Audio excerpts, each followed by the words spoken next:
Hi everyone, మీరు చూస్తుంది Suman TV. నేను మీ కీర్తి.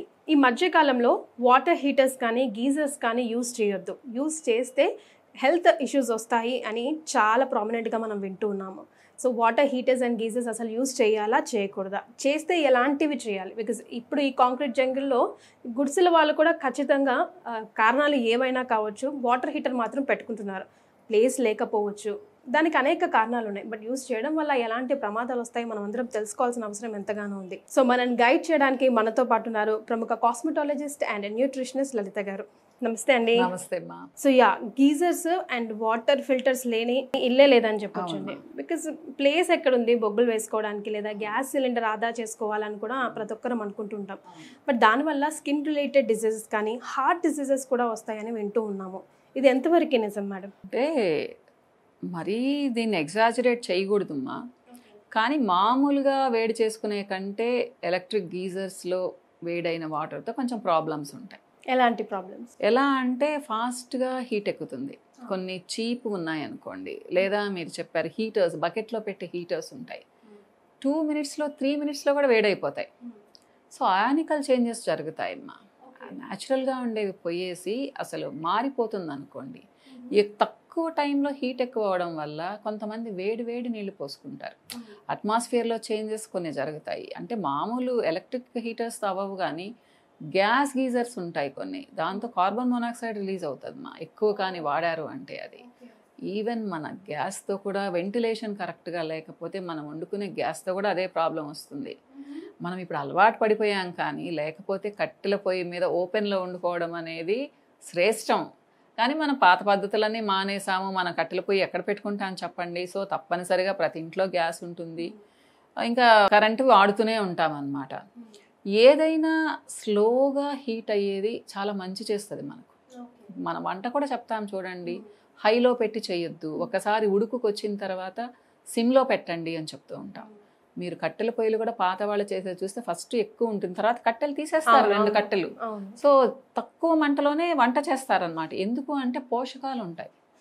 అలానే వాటర్ మనకు ప్రాణాధారం. నీరు మన ఒంటి మీద పడితే కూడా మనం రిలాక్స్ అవుతామా. అలాంటి దాన్ని ఏంటి చెప్తున్నామంటే వేడి నీళ్ళతో అయితే సూతింగ్గా ఉంటుందని ప్రతి సీజన్లో వేడి నీళ్ళతో చేస్తాము. కొంతమంది అయితే మసిలే నీళ్ళతో చేస్తారు. ఇది పెద్ద తప్పు.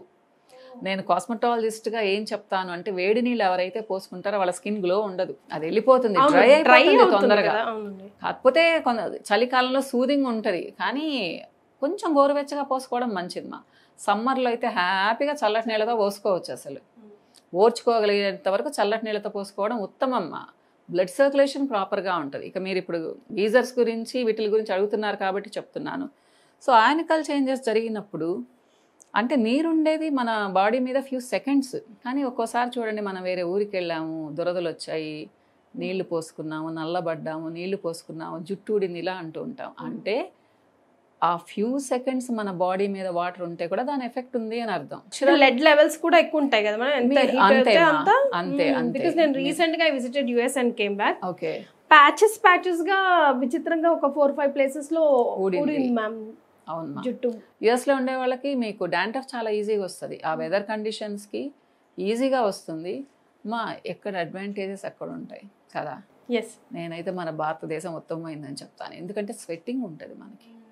స్వెట్టింగ్ వల్ల మనకు డీటాక్సిఫై అయ్యేసి మన బాడీలో నుంచి వెళ్ళిపోవాల్సినవన్నీ త్రూ స్వెట్ వెళ్ళిపోతుంటాయి, స్కిన్లో ఉండేవన్నీ. లేకపోతే ఏంటి ఇక్కడ మీకు యుఎస్లో అంటే చల్లటి ప్రదేశాలలో ఆ ఛాన్స్ ఉండదు మీకు.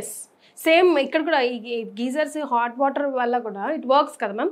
ఎంత హాట్ వాటర్ చేస్తే అంత పోర్స్ క్లోజ్ అవుతాయి, పోర్స్ ఓపెన్ అవుతాయి.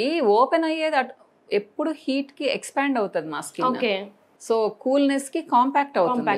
సో మనకు క్లోజ్ ఉండడం ఇంపార్టెంట్. క్లోజ్ ఉండడం కాదు, కరెక్ట్ గా ఉండాలి. ఇప్పుడు మన స్కిన్ ఎలా అంటే మన బాడీని టెంపరేచర్ని మెయింటైన్ చేస్తుంది ఎలా, త్రూ స్వెట్ అన్నమాట. బయట ఎండాకాలం ఉంది చూడండి, మన బాడీ చల్లగా ఉంటుంది, బయట చల్లుంది, మన బాడీ వెచ్చగా ఉంటుంది. ఇది స్కిన్ ద్వారానే ఆయిల్ మాయిశ్చర్ మెయింటైన్ చేస్తూ హీట్ని, అంటే ఇప్పుడు థర్మోస్టాట్ ఎలా పనిచేస్తుందో అలా పనిచేస్తుంది మన స్కిన్ సిస్టమ్ అన్నమాట. pH మెయింటైన్ చేస్తుంది మన స్కిన్ మీద. ఎగ్జాక్ట్లీ. సో ఏంటి అంటే మీరు ఎప్పుడైతే నార్మల్గా ఉంచుకుంటారో స్కిన్ని, న్యాచురల్గా వచ్చే మాయిశ్చరు, సెబమ్ అంటే ఆయిల్ కంటెంట్ ఉండి మన స్కిన్ pH మెయింటైన్ చేస్తుంది. మీరు ఎప్పుడైతే మరీ వేడిగా పోసారో స్కిన్ pH దెబ్బతింటుందమ్మా. ప్లస్ మీకు పింపుల్స్ వచ్చే అవకాశం ఉంటే ఎక్కువ పింపుల్స్ వస్తాయి. ర్యాషెస్ వచ్చే అవకాశం అంటే స్కిన్ రియాక్ట్ అయ్యి ఎక్కువ ర్యాషెస్ వచ్చే అవకాశం ఉంటుంది. లేదా డ్రై అయిపోతుంది స్కిన్, డీహైడ్రేట్ అయిపోతుంది. సో ఏదైనా కానీ స్కిన్ pH దెబ్బతింటుంది అనమాట. కాబట్టి ఎక్కువ వేడి పోసుకోకూడదు. కాబట్టి మీరు హీటర్స్ వాడినా గీజర్స్ వాడినా స్లోగా అయ్యేవి వాడాలి. ఆయానికల్ చేంజెస్ ఎక్కువ జరగకుండా అన్నిటికంటే కేర్ఫుల్గా ఉండాలి. కొంతమంది గీజర్ వేస్తారు, సాయంత్రం వరకు అది అలా ఆన్ అయి ఉంటుంది. మంచి గీజర్ కాదనుకోండి పేలుతాయి. అసలు కింద పెట్టే హీటర్స్ అయితే ఇంట్లో చిన్న పిల్లలు ఉంటే చాలా జాగ్రత్తగా ఉండాలి. షాక్ కొట్టి చనిపోయారనే మనం వింటూనే ఉంటాం. అసలు రీసెంట్గా ఏసీ ఇది కూడా మనం చూసాము. ఏసీ బ్లాస్ట్ అయిపోయి పిల్లల్ని ఎలాగో తప్పించగలిగారు కానీ ఇద్దరు తల్లిదండ్రులు, ఇద్దరు పేరెంట్స్ ఇద్దరు చనిపోయారు. సో ఇలాంటి ప్రమాదాలు జరుగుతుంటాయి. కాబట్టి ఎప్పుడైనా ఒక క్వాలిటీ దానికి వెళ్ళాలి. కానీ మన ఫేట్ మన అదృష్టం బాగలేకపోతే ఏదున్నా కానీ అలానే జరుగుతుంది. అది మనం ఏం చేయలేము. కాకపోతే మనం ఉన్నంతలో మనం జాగ్రత్త తీసుకోవాలి. నేనేం చెప్తాను అంటే మా పాప బాబు చిన్నప్పుడు నేను గ్యాస్ స్టవ్ మీదే కొంచెం గోరువెచ్చగానే పోసేవాళ్ళం పిల్లలకు మాత్రం స్నానాలు. ఇంకా మా బాబుకైతే కట్టెల పొయ్యే వేసేవాళ్ళు. అప్పుడు వేసేవాళ్ళు. లేదా అప్పుడు ఇవి ఉండేవి మామూలు బయట హీటర్స్ ఉండేవి, ఇట్లా ఉండి బొగ్గులు వేసేసేవాళ్ళు. అవి వాటిలతో చేయించేవాళ్ళం. పాప వచ్చేటప్పటికి అది పోయింది అనుకోండి. ఇప్పుడు నా మనవరాలకైతే గీజరే వాడతారు, కానీ కొంచెం మంచి గీజర్స్ వాడతాం, గోరువెచ్చగా పోస్తాం అన్నమాట. సో ఇలా జాగ్రత్తలు తీసుకోవాలి. మెయిన్ గీజర్ చెడ్డది కాదు, ఎలా వాడుతున్నాం అనేది మనం చూసుకోవాలి. ఏది ఎంత క్వాలిటీగా అండ్ ఎలా వాడుతున్నాం. కంటిన్యూస్గా వాడకూడదు. అప్పుడప్పుడు కొన్ని ఆటోమేటిక్గా ఆఫ్ అయిపోయే ఉంటాయి. అలా అని చెప్పేసి మార్నింగ్ ఆన్ చేసేసి మర్చిపోకూడదు కదా. ఏదైనా కానీ కరెంట్ అన్నప్పుడు మనం జాగ్రత్తగా ఉండాలి. ముఖ్యంగా బకెట్లో పెట్టే హీటర్స్ విషయంలో అయితే ఇంకా చాలా జాగ్రత్తగా ఉండాలి. ఒక విధంగా ఉత్తమం ఏంటంటే కొంచెం గ్యాస్కి ఓపెన్ ఉంటే గ్యాస్ స్టవ్ మీద పెట్టుకుంటే స్లోగా అవి వేడవుతాయి. అది కొంతవరకు బెటర్. మీరు అన్నారే హార్ట్ ప్రాబ్లమ్స్ అని చెప్పేసి, ఈ హార్ట్ ప్రాబ్లమ్స్ లాంటివి వచ్చేది కార్బన్ మోనాక్సైడ్తో ఎక్కువ గ్యాస్ ఉండే గీజర్స్తో వస్తాయి. ఇప్పుడు ఒక బాత్రూమ్ ఉంది, మీకు ఎక్కడ వెంటిలేషన్ లేదు, గ్యాస్ ఉంటుంది, ఏమాత్రం లీక్ అయినా కానీ ఏమవుతుందమ్మా, మీరు అది పీలుస్తూ ఉంటారు కదా గ్యాస్. సో అట్లా ప్రాబ్లం వస్తుంది. అంతేకాని మామూలు ఎలక్ట్రిక్ గీజర్స్తో చెస్ట్ పెయిన్ వస్తుంది అనేది నేనైతే అనుకోను. లేదు, అలా కాకుండా చల్లటి నీళ్ళతో పోసుకుంటారు, అది డేంజర్. హార్ట్ ప్రాబ్లం ఉన్న వాళ్ళు చల్లటి నీళ్ళతో పోసుకోకూడదు. ఇంకా కొంచెం వేడి నీళ్ళన్నా బెటర్ ఏమో, కానీ చల్లటి నీళ్ళతో పోసుకుంటే షాక్ లాగా హార్ట్కి. కాబట్టి చల్లటి నీళ్ళు అసలు వాడకూడదు అనమాట స్నానానికి. సో ఇవైతే చెప్పగలుగుతాను కీర్తి నేను. అండ్ ఇంకా జనరల్గా కూడా ప్లాస్టిక్ బకెట్స్లో మనం వాటర్ హీటర్స్ పెట్టి అవి వేడి చేసి అవి ఎనీ విచ్ వేస్ మనకు తెలిసి తెలియకుండా హీటర్సే కాదు, మనం పట్టుకుంటాం కదా, ఆ వేడికి కూడా ప్లాస్టిక్ రియాక్ట్ అవుతుంది. కొన్ని ప్లాస్టిక్ అయాన్స్ రిలీజ్ అవుతాయి దాంట్లో. అవి పెద్ద టాక్సిసిటీ. మనం వాడే ప్లాస్టిక్ అనేది, మీరు ఎంత మంచి ప్లాస్టిక్ అయినా వాడండి, మీరు మంచి బాటిల్ పెట్టుకున్నారు, చాలా మంచి బాటిల్ పెట్టుకున్నారు, రోజంతా పెట్టుకుంటే కొంచెం డేంజరే. ఎస్. సో స్టీల్ బకెట్లు వాడడం బెటర్, కానీ మెయింటెనెన్స్ కష్టం. వాడామంటే స్టీల్ ఒక్కసారి కొనుక్కున్నామంటే సంవత్సరాలు పడుంటాయి అది బెటర్ అన్నమాట.